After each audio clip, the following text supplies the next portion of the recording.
ম্যাডামের কাছে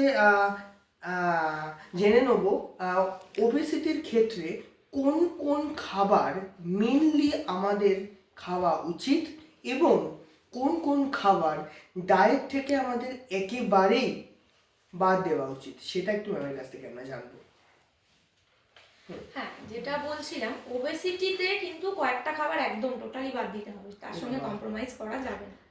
প্রথম যে কথাটা বলবো, ময়দা। দ্বিতীয় কথা হচ্ছে চিনি।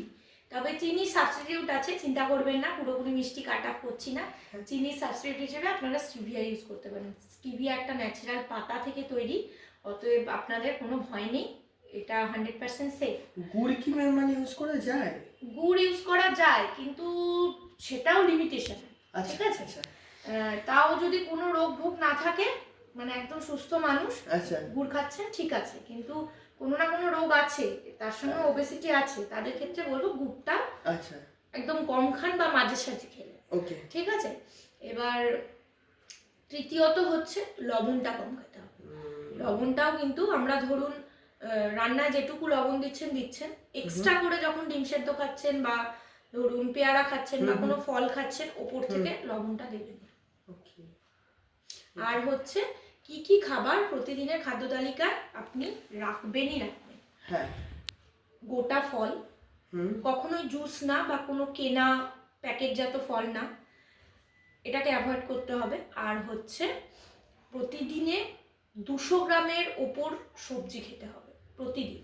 সেটা মধ্যে কিন্তু আলুটা কম থাকবে, মানে আলু সর্বস্ব তরকারি না, মানে তরকারিতে সমস্ত রকম সবজি থাকবে, গ্রিন থাকবে, সেগুলোকে সবকটা দেখা যাবে, শুধুমাত্র আলু দেখা যাবে না।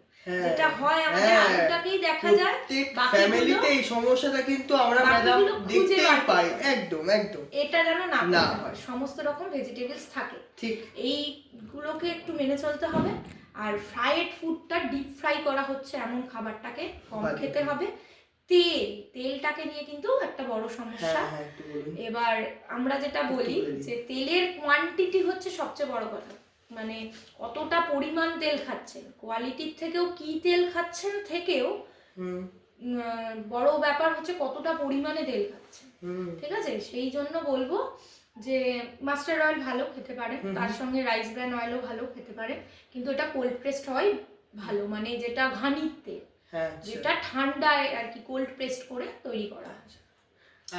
মিষ্টির ব্যাপারটা একটু আর কি বলুন। হ্যাঁ, মাঝে সাঝে খেতে পারেন, আপনাকে সেদিনকে কিন্তু একটু এক্সারসাইজ বেশি করতে হবে, ঠিক আছে?